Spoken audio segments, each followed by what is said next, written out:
इष्टदोहम्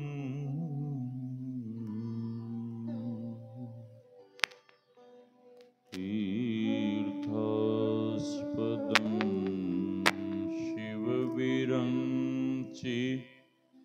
नुतं शरण्यं भृत्यार्तिहं प्रणतपालिभवाब्धिपोतम्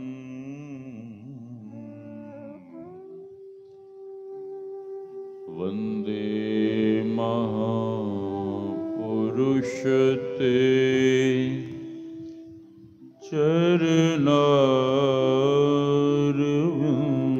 चरणारविन्दं गुरुर्ब्रह्मा गुरुर्विष्णुः गुरुर्देवो महेश्वरः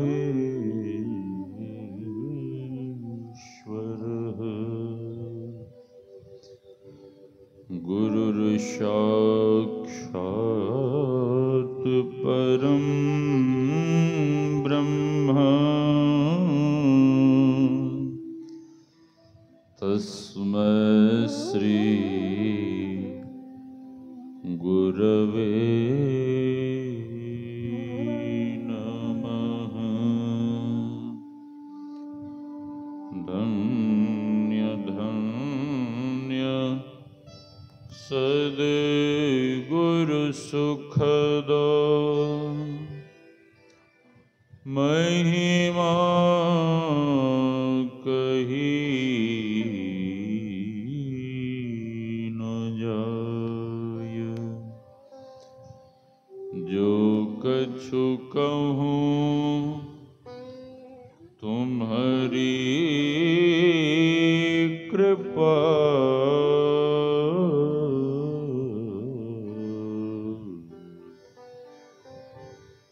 मोते कछु न बसाय। मेरा मुझ में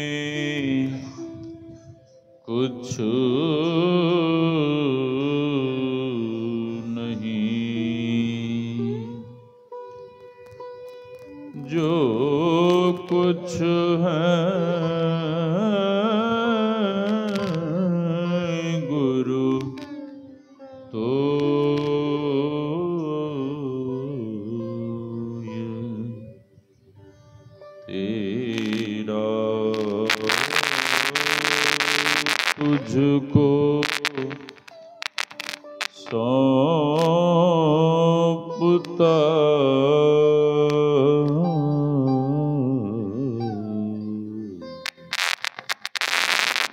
क्या लगेगा मोर तेरा। तुझको सौंपता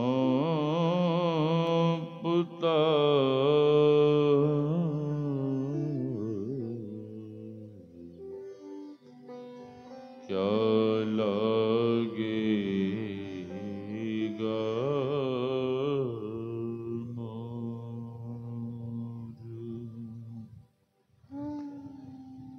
आसन पर आसीन परमाराध्य सद्गुरु महाराज के युगल चरणों में कोटि कोटि नमन। इस पावन मंच पर विराज रहे पूज्य संत चरण, इस ज्ञान यज्ञ में पधारे हुए पूज्य गुरुजन, सत्संग प्रेमी महानुभावों, माताओं एवं भक्तिमती बहनों, आप सबों के भीतर विराज रहे परमात्मा स्वरूप आत्मा को हम वंदन करते हैं। ऑपरेटर को भेजिए। ऑपरेटर कहाँ चला गया? चरचर क्या कर रहा है? हाँ? अरे पंखा को उधर घुमाए बच्चा, पंखा पंखा को उधर घुमाओ, एम्पलीफायर की तरफ घुमाओ। अब बस रहने दो, ठीक है ठीक है। चरचर क्या हो रहा देखो, वॉल्यूम मत छेड़ो, चरचर वो तार से कहीं हो रहा। श्री सदगुरु महाराज की। क्या खराब है? बैठो यहीं पे। अभी हम आप श्री रामचरितमानस सारस्वतिक से भगवान श्री राम के उपदेशों को सुन रहे थे। भगवान श्री राम ने कहने की कृपा की, बड़े भाग मानुष तन पावा, सुर दुर्लभ सदग्रंथ ही गावा। भगवान श्री राम कहते हैं, we have got this human body, you great luck. शास्त्र का कहना है, दुर्लभो ही मानुषो देहो, देहि नाम छन भंगुरः, तत्रापि दुर्लभम मन्ये, वैकुंठ प्रिय दर्शनम। यह शरीर देव दुर्लभ के साथ साथ कैसा है? तो शास्त्र कहता है, छन भंगुरः। छन भंगुर किस तरह का? पानी काशा बुलबुला। सजोबाई कहती है, पानी काशा बुलबुला यह तन ऐसा होय, पीब मिलन को ठानिए, रहिए ना परिसोय। रहिए ना परिसोय, बहुरी नहीं मनुखा देही, आपुन ही को खोज, मिले जब राम सनेही। हरि को भूले जो फिरे, सहजो जीवन छार, सुखिया जब ही होय गो, सुमरे गो करतार। यह शरीर पानी के बुलबुले जैसा, यह तन बुलबुला पानी का, तू मत कर अभिमान जवानी का। वर्षा के समय में आंगन में पानी का वो बुलबुला उठता है ना, जब बारिश होती है तो बुलबुला जब बढ़ता है तो सभी लोग उस बुलबुले को देखते हैं कि धीरे धीरे बढ़ रहा है, लेकिन किस समय वो फट जाता है, किस समय वो नष्ट हो जाता है, कोई देख पाते हैं, कोई देख भी नहीं पाते। उसी तरह से यह शरीर, इस शरीर का जन्म हुआ, पला बढ़ा, लेकिन यह शरीर किस समय नष्ट हो जाएगा कहना मुश्किल है। बाबा कबीर कहते हैं, नहीं बालक नहीं जौवने, नहीं वृद्धि कछुबंद, वह अवसर नहीं जानिए, जब आए परे जमफंद। कब जमराज का फंदा गले में पड़ जाएगा कहना मुश्किल है। लेकिन बच्चे लोगों को कहिए ना कि चलो ना, वहाँ मनोज बाबू के दरवाजे पर सत्संग हो रहा है, तो बच्चे लोग क्या कहेंगे पता है? अरे सत्संग भजन करना तो बुढ़े लोगों का काम है, तुम्हारा क्या काम है भाई? अभी मेरा काम तो है खाने पीने मौज मस्ती करने का। लेकिन बाबा कबीर कहते हैं, जीवन का कोई ठिकाना नहीं है। गुरु महाराज ने अंतिम उपदेश देने की कृपा की, सुकिरत करिले नाम सुमिरले, को जाने कल की, जगत में खबर नहीं पल की। पल भर का भी ठिकाना नहीं है। उधर बंगाल के बॉर्डर साइड में गांव में गया था, वहाँ के गांव के लोग बड़े ही दुख प्रकट कर रहे थे, परिवार के लोग बहुत रो रहे थे।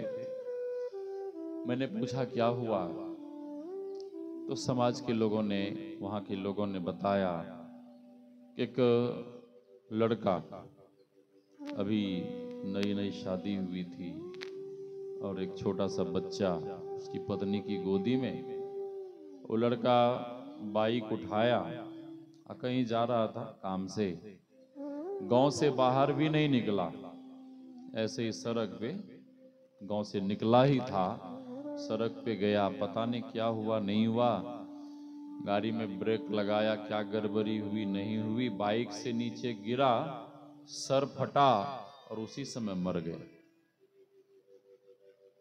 एक सज्जन बिहारीगंज से बोलबम जा रहे थे, जो नवगछिया वाला ओवरब्रिज नहीं है, रात्रि में जा रहे थे, अब पीछे से 4 व्हीलर वाला कोई बहुत स्पीड में, नशे में होगा, इतना जोर से टक्कर मारा, इतना जोर से टक्कर मारा कि वे सज्जन बाइक से नीचे गिरे और उसी समय मर गए। युवा थे।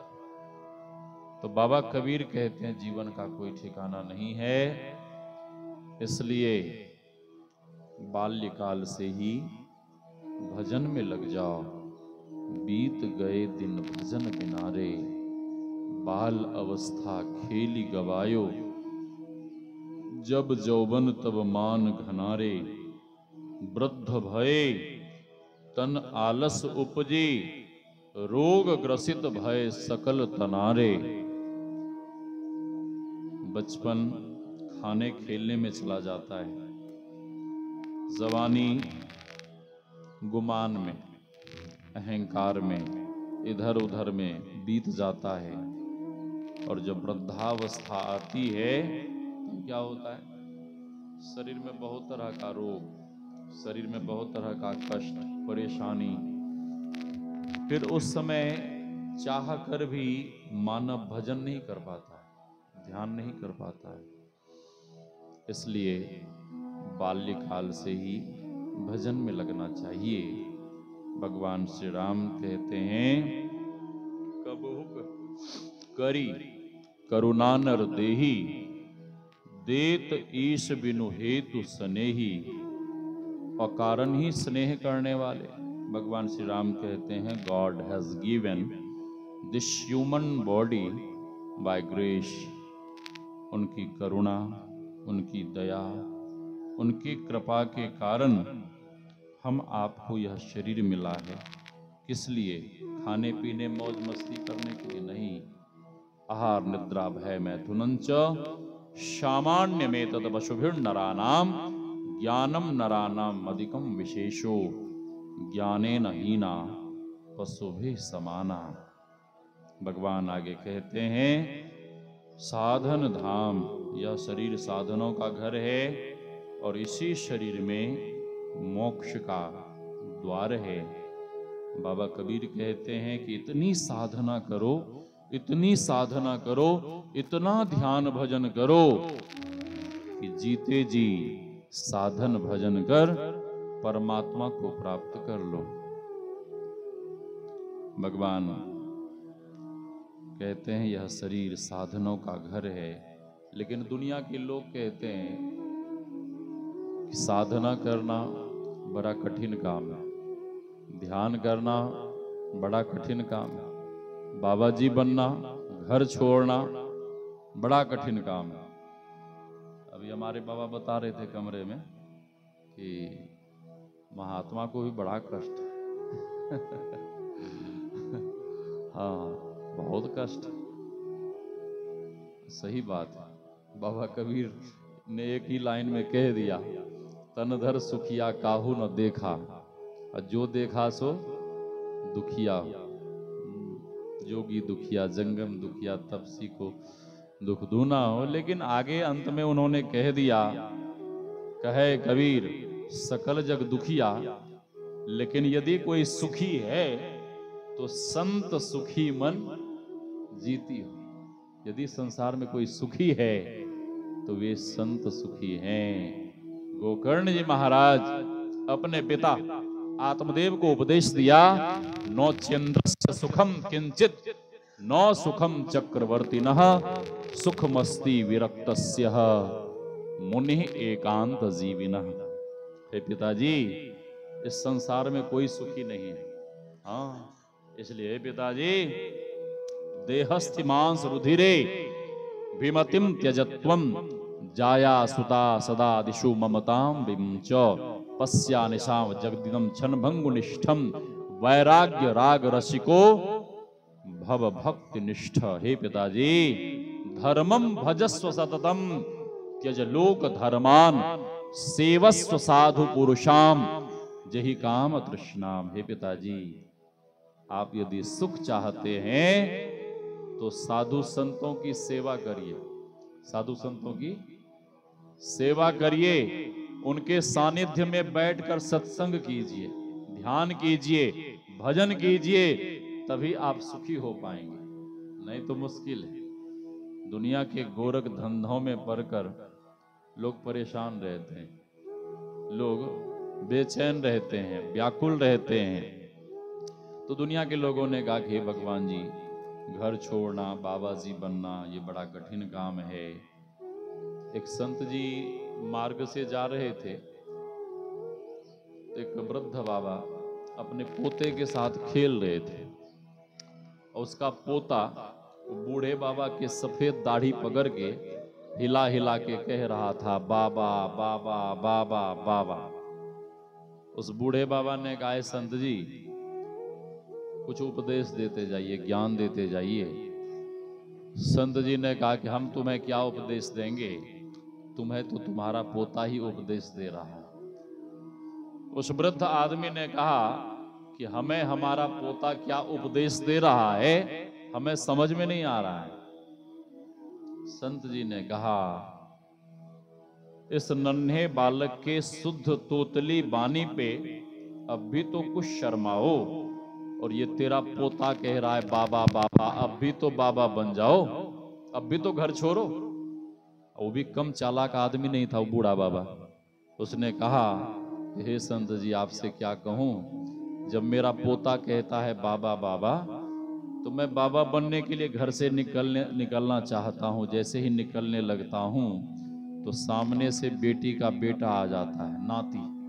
हाँ, पोता कहता है बाबा बाबा, तो मैं बाबा बनने के लिए जैसे ही घर से निकलता हूं तो नाती सामने से आके कहता है, नाना नाना नाना नाना, ए नाना, चाहे कुछ भी हो जाए मत बनना। आदमी कम चालाक नहीं है, आदमी कम चालाक नहीं है। भगवान कहते हैं, यही तन कर फल विषय न भाई।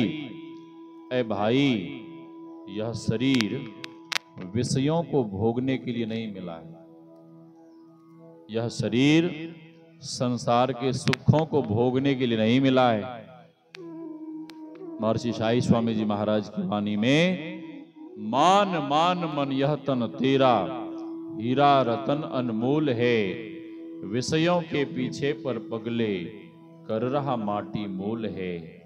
मिट्टी के मोल में क्यों हीरे लुटा रहा है, क्यों आत्मा को बेचकर इस तन को सजा रहा है। यह शरीर विषयों को भोगने के लिए नहीं मिला है। आहार निद्रा भय मैथुन च। एक बूढ़ी माई संत जी के पास गई और संत जी से कहने लगी कि हे संत जी, मेरे घर पधारो, भोजन ग्रहण करो। संत जी ने कहा कि आज तो मैं बगुलाहा सत्संग करने जा रहा हूं, परसों आऊंगा। तो मैया कहती, ठीक है महाराज जी, जरूर आइएगा, जरूर पधारिएगा। जिस दिन संत जी आने वाले थे, मैया 56 प्रकार के भोजन व्यंजन बनाती है, परोस कर रख देती है। संत जी के आने का राह देखने लगती है। संत जी पधारे। एक संत कह रहे थे कि मार्ग में चलते हुए आपको साधु संतों के दर्शन हो जाएं तो यह समझना चाहिए कि परमात्मा की बहुत बड़ी कृपा है, हमारा सौभाग्य है कि हमें संत के दर्शन हुए। और कहीं बिन बुलाए आपके घर संत पधारें, तब यह समझना चाहिए कि परमात्मा की डबल कृपा है, विशेष कृपा है कि बिन बुलाए मेरे घर संत पधारे। श्री सद्गुरु महाराज की जय। संत जी पधारे। मैया 56 प्रकार के भोजन व्यंजन तैयार कर रखी थी। चरण धोती है, चरणामृत लेती है और भोजन के लिए संत जी को चूल्हे के पास बिठाती है। पुराने जमाने की घटना है, टेबल कुर्सी की व्यवस्था उस समय नहीं रहती थी। नीचे में बैठकर भोजन संत जी को चूल्हे के पास, चूल्हा की तरफ मुख कर बिठाती है। मैया जल्दी जल्दी भोजन परोसकर संत जी के सामने रख देती है। संत जी का मुख चूल्हा के तरफ, मैया का मुख महात्मा के तरफ। संत जी ने देखा कि मैया सब कुछ तो परोस दी, लेकिन पापड़ परोसना भूल गई। हाँ, भोज भंडारे में होता है ना, घी और पापड़ लास्ट में परोसा जाता है, स्वादिष्ट होता है। अब संत जी की दृष्टि बार बार उधर ही जाए कि पापड़ मिले तो कैसे मिले। थोड़ी देर का बाद मैया देखते, अरे माँ मैं तो दोबारा कुछ परोसा की नहीं। मैया क्षमा याचना करती है कि हे संत भगवान, जो भी गलती हुई सो हुई, आप भोजन तो शुरू करो। आपने भोजन शुरू क्यों नहीं किया? संत जी तो उसी विचार में खो गए थे कि पापड़ मिले तो कैसे मिले, मिले तो कैसे मिले। अब संत जी सोचने लगे कि पापड़ भोजन नहीं करता हूं तब भी ठीक नहीं है, और पापड़ मांगूंगा तो प्रतिष्ठा चली जाएगी, इसलिए मांगना भी ठीक नहीं। संत जी ने हाथ में जल लिया और मंत्र अभिमंत्रित कर, ब्रह्मार्पणम ब्रह्मवि ब्रह्माग्नो ब्रह्मणाहुतम ब्रह्मैव तेन गंतव्यम ब्रह्म कर्म समाधि नाम। बस एक कौर खाया, फिर दूसरे क्षण संत की दृष्टि वहीं गई। कहां? चूल्हे के पास जहां पापड़ रखा हुआ था। मिले तो कैसे मिले, मिले तो कैसे मिले। एक उक्ति सूझी, एक उपाय सूझा और संत जी बोल उठे, माता जी भगवान की बहुत बड़ी कृपा है, हमारा सौभाग्य है कि आज मैं आपके घर भोजन ग्रहण कर रहा हूं। मैया कहती, अरे महाराज ऐसी क्या बात हो गई? सौभाग्य तो हमारा है कि हमारे घर संत पधारे हैं, आप ऐसा क्यों कह रहे हैं? संत जी कहते हैं, माता जी बात ही कुछ ऐसी। क्या बात है महाराज? मैं जब कुटिया से आ रहा था तो मार्ग में बहुत बड़ा विषधर सांप मिल गया था, सर्प, और विषधर सर्प से मैं बाल बाल बच गया। अब तुम ही बताओ कि मेरे ऊपर भगवान की कृपा है कि नहीं है, मेरा सौभाग्य है दुर्भाग्य? इन सब बातों पे मैया ध्यान नहीं देती है। मैया के दिमाग में घुस गया सांप। मैया पूछती, महाराज जी बताइए ना सांप कितना बड़ा था, कितना मोटा, कितना लंबा? संत जी कहते, अभी भोजन करने दो, बाद में मैं बता दूंगा। मैया फिर 2 मिनट के बाद पूछती है, महाराज जी बताइए ना सांप कितना बड़ा था? संत जी कहते हैं, अधिक बड़ा नहीं था, ये मेरी थाली देख रही हो? मैया कहती, महाराज जी मैं सांप के बारे में पूछ रही हूँ। संत जी कहते हैं, मैं वही बता रहा हूं। संत जी कहते हैं कि अधिक बड़ा सांप नहीं था। मैया कहती, महाराज जी बताइए ना कितना बड़ा था? संत जी कहते हैं, ये मेरी थाली से लेकर वो जो चूल्हे के पास पापड़ रखा हुआ है उतना ही बड़ा सांप था, उससे अधिक बड़ा सांप नहीं था। मैया कहते, अरे महाराज मैं तो पापड़ परोसना भूल ही गई। संत जी कहते हैं कि मैं पापड़ नहीं मांग रहा था, मैं तो आपको केवल बता रहा था। ये किसी संत की व्यथा कथा नहीं है, ये प्रत्येक मानव की व्यथा है। गुरु महाराज की कृपा से हम आपको इतना कुछ मिला है, इतना कुछ मिला है, उतने में ही संतुष्ट रहकर खूब बढ़िया से ध्यान भजन सत्संग कर सकते हैं। लेकिन यह मन इतना शैतान है, यह मन इतना बेईमान है कि संसार की तुच्छ से तुच्छ वस्तु के लिए, तुच्छ चीज के लिए दिन रात बेचैन रहता है, व्याकुल रहता है, परेशान रहता है। महर्षि व्यास कहते हैं भोगो न भोक्ता वयमेव भोक्ता, तपो न तपता वयमेव तपता, कालो न याता वयमेव याता, तृष्णा न जीर्णा वयमेव जीर्णा। हम आप संसार के सुखों को भोग कर सुखी होना चाहते हैं, आज तक कोई भी सुखी नहीं हो पाए। गुरुदेव एक दिन हुलास चंद्र रुंगटा, हुलास बाबू महासभा के वो अध्यक्ष थे, उनसे गुरुदेव ने कहने की कृपा की कि हुलास बाबू आप विवाह नहीं करते। श्री सद्गुरु महाराज आप विवाह नहीं करते तो इसी जन्म में आप जीवन मुक्त हो जाते। गुरुदेव के कहने का आशय क्या था कि दुनिया के लोग विवाह नहीं करे, विवाह करे जब पशु के जीवन में नियम होता है। पशु के जीवन में भी नियम होते हैं, एक बार भोग्य पदार्थ मिल जाने के बाद ही पशु तृप्त हो जाता है, लेकिन मानव इतना चंचल है, इतना बेईमान है, इतना शैतान है कि भोग्य पदार्थ मिलने के बाद भी बारंबार पाने की इच्छा, तृष्णा, कामना बनी रहती है। गुरुदेव के कहने का आशय यह था कि गृहस्थ जीवन में भी नियम होने चाहिए और यह साधना, ध्यान, भजन यम नियमहीन पुरुषों से नहीं हो सकता, यम नियमहीन साधक से नहीं हो सकता। जब तक ब्रह्मचर्य व्रत जीवन में धारण नहीं करेंगे तब तक साधना में आगे नहीं बढ़ पाएंगे। नियम भले आपसे हो जाएगा, नियम भले आपसे हो जाएगा। दुनिया के लोगों ने कहा कि भगवान जी कोई आसान उपाय बताइए, कोई आसान उपाय। तो भगवान कहते हैं कि हाँ एक आसान उपाय है हमारे पास में। क्या? भगवान कहते हैं करण धार सदगुरु दृढ़ नावा, दुर्लभ साज सुलभ करी पावा। अपने जीवन की बागडोर संत सदगुरु के चरणों में समर्पित कर दो, और उनके चरणों में जब समर्पित कर दोगे तो फिर क्या होगा? फिर उनकी जिम्मेवारी हो जाएगी।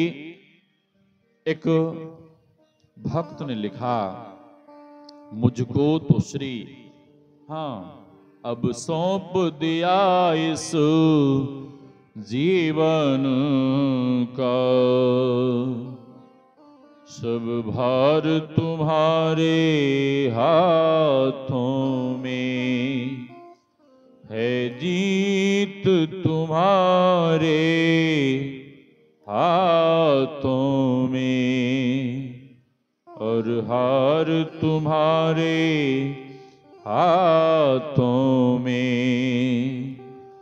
जब जब संसार का कैदी बनूं, निष्काम भाव से कर्म करूं,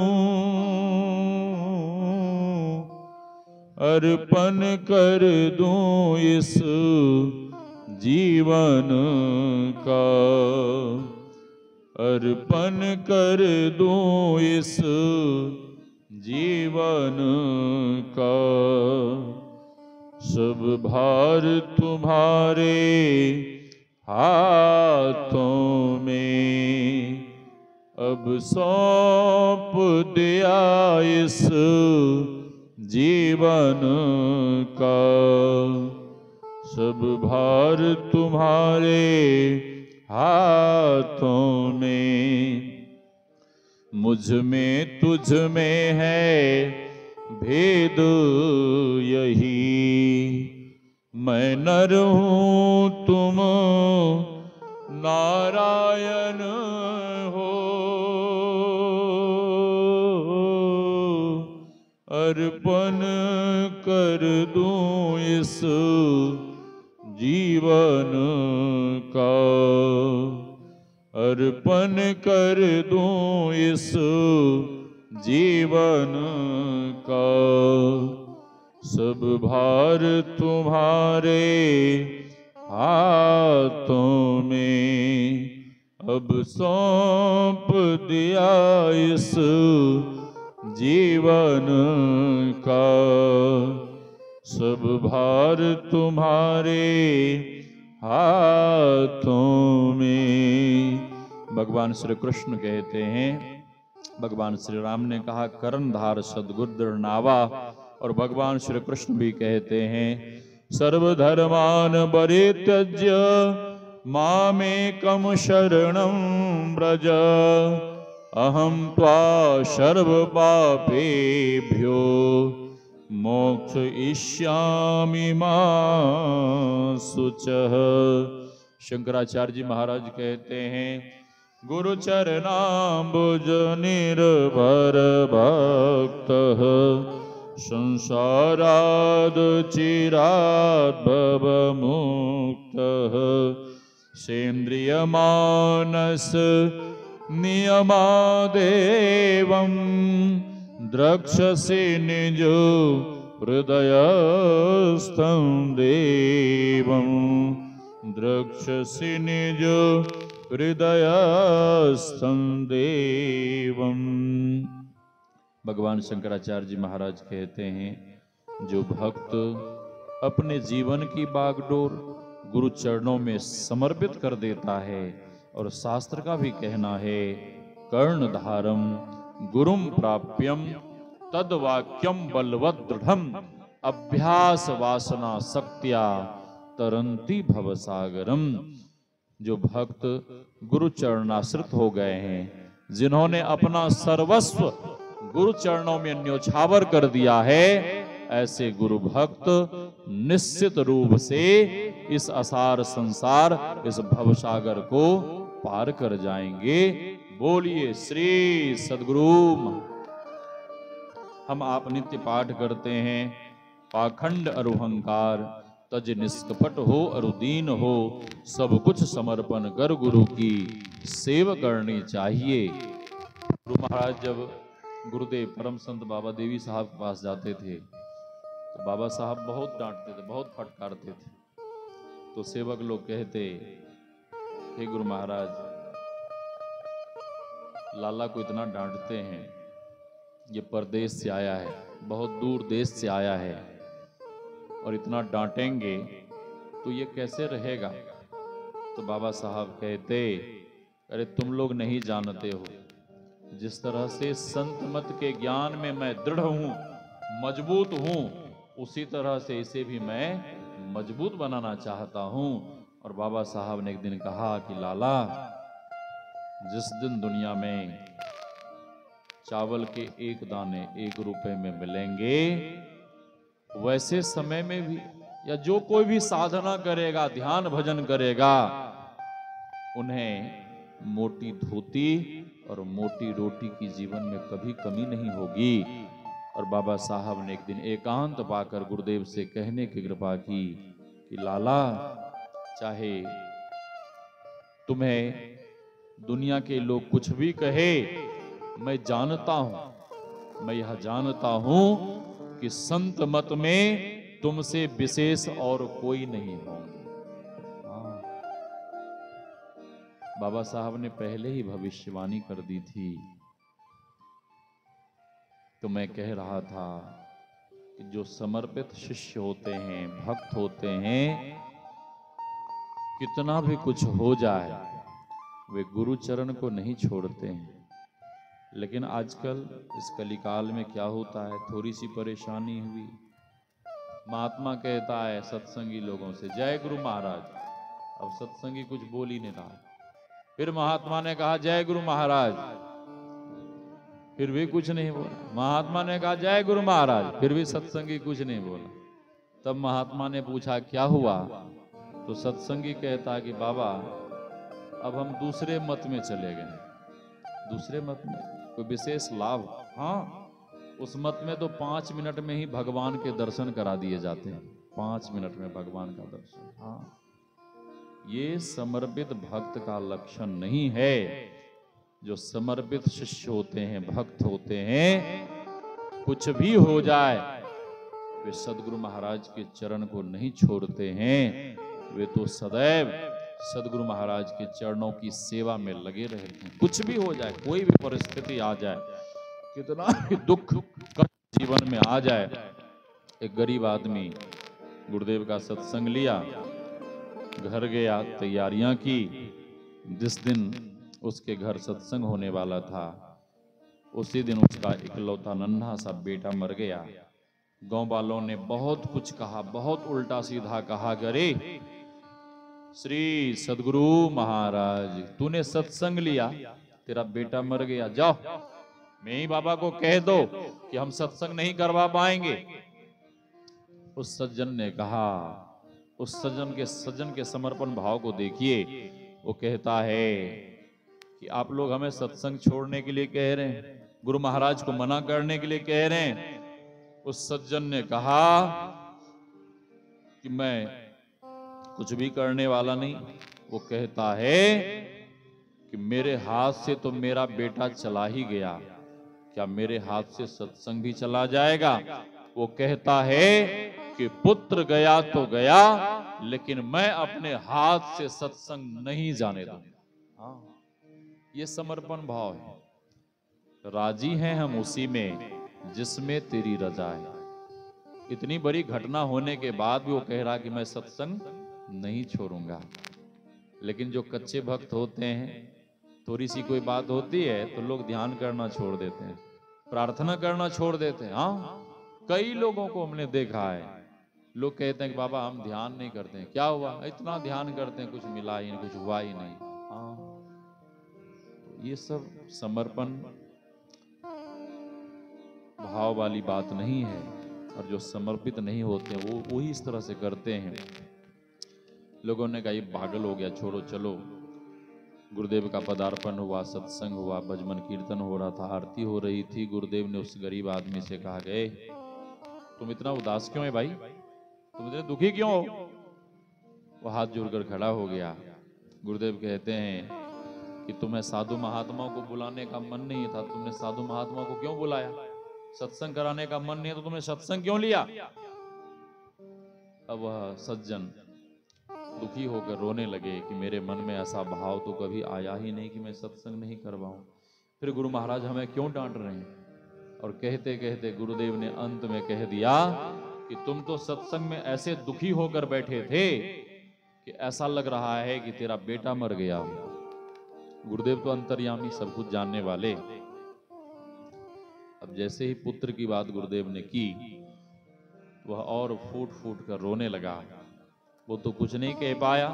पास में जो सत्संगी सज्जन थे वे हाथ जोड़कर कहने लगे, हुजूर सचमुच में आज ही भोर में इसका इकलौता बेटा मर गया। गुरु महाराज ने कहा कि इसका बेटा मर गया और आप लोगों ने हमें बताया तक नहीं। गुरुदेव सत्संगी लोगों ने कहा, सरकार जैसे ही पधारे मंच पर विराजे, सत्संग शुरू हो गया, इसीलिए हम लोगों ने नहीं बताया। गुरुदेव के सामने भक्त लोगों ने पुष्प चढ़ाया था, एक पुष्प हाथ में लेते हैं और गुरुदेव कहते हैं, कहाँ इसका बेटा, हमें वहां ले चलो। ले गए। गुरुदेव कर कमल में लिए हो पुष्प को बच्चे के ललाट से स्पर्श करते हैं और कहते हैं, इसकी माँ कहाँ है, उसे बुलाइए। माँ आई, गुरुदेव के चरण में पड़कर सिर पटक पटक कर चित्कार कर जोर जोर से रोने लगी। गुरुदेव कहते हैं, रोती क्या हो, अपने बेटे को उठाओ और दूध पिलाओ। लेकिन उस मां को विश्वास नहीं हुआ कि मेरा बेटा तो भोर में ही मर गया है, क्या वो दूध पी सकता है? नहीं, केवल रोती थी। सत्संगी लोगों ने कहा कि विलंब मत कीजिए, गुरु महाराज ने जैसा कहा है वैसा कीजिए, और गुरु महाराज यहां से जब चले जाएंगे तो आपको रोने पछताने के सिवा कुछ भी हाथ लगने वाला नहीं है। जब सत्संगी लोगों ने बहुत समझाया, तब वो माई अपने मरे हुए लाल को उठाकर अपने सीने से चिपकाकर बहुत जोर जोर से चित्कार कर रोने लगी। और जब बहुत चित्कार कर रोने लगी तो उसका मरा हुआ बेटा भी जीवित होकर जोर जोर से रोना शुरू कर दिया, जोर जोर से रोने लगा। गुरु महाराज का आदेश था दूध पिलाने का। जैसे ही दूध पिलाने का प्रयास करती है वैसे ही उसका बच्चा स्वस्थ बच्चे के जैसे गट-गट दूध पीना शुरू कर दिया। इस दृश्य को जब वहां के लोगों ने देखा तो खुशी का ठिकाना नहीं रहा और सभी लोगों ने उच्च स्वर में कहना शुरू किया, बोलिए श्री सद्गुरु, श्री सद्गुरु। और जो गांव के बात बनाने वाले लोग थे ना, उन लोगों ने कहा मैं ही बाबा की जय। गुरु महाराज को पहले मैं ही बाबा कहते थे, अभी भी कहते हैं। उधर दरभंगा साइड जाता हूँ, बेगूसराय साइड, समस्तीपुर साइड, तो गुरु महाराज को अभी भी लोग मैं ही बाबा कहते हैं। हाँ, मैं ही बाबा। इतना जय घोष हुआ कि जय घोष से सारा गांव गूंज उठा। तो मैं कह रहा था कि जिस तरह से समर्पण के संबंध में हम आप सुनते हैं, उसी तरह से हम आपको समर्पित भी होना चाहिए। केवल कहने से नहीं होगा। भगवान श्री कृष्ण कहते हैं कि हे अर्जुन, सभी धर्मों को छोड़कर हमारी शरण में आ जाओ, हम तुम्हें सभी पापों से मुक्त कर देंगे। तो समर्पित होकर सत्संग ध्यान करना चाहिए, गुरु महाराज के आदेश और उपदेश पर चलना चाहिए। गुरु महाराज का आदेश है सत्संग नित और ध्यान नित रहिए करत संलग्न हो, व्यभिचार चोरी नशा हिंसा झूठ तजना चाहिए। नित्य प्रति सत्संग करें, नित्य प्रति ध्यानाभ्यास करें और सत्संग ध्यान के बिना हम आप एक भी दिन ना रहें। गुरुदेव कहते हैं ध्यानाभ्यास करो सद सद ही, चातक दृष्टि बनाई हो, लखत लखत छवि बिंदु प्रभु की, ज्योति मंडल धसिधाई हो। लोग कहते हैं कि ध्यान करने का हमारे पास टाइम नहीं है, हम गृहस्थ जीवन में हैं।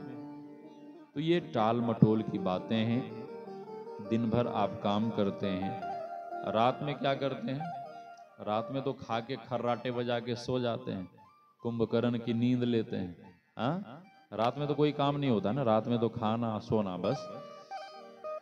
तो गुरुदेव कहते हैं कि अर्धरात्रि में जगकर साधना करो। श्री सद्गुरु माता जी, कब साधना करनी चाहिए, कब ध्यान करना चाहिए? अर्धरात्रि में जगकर ध्यान करना चाहिए।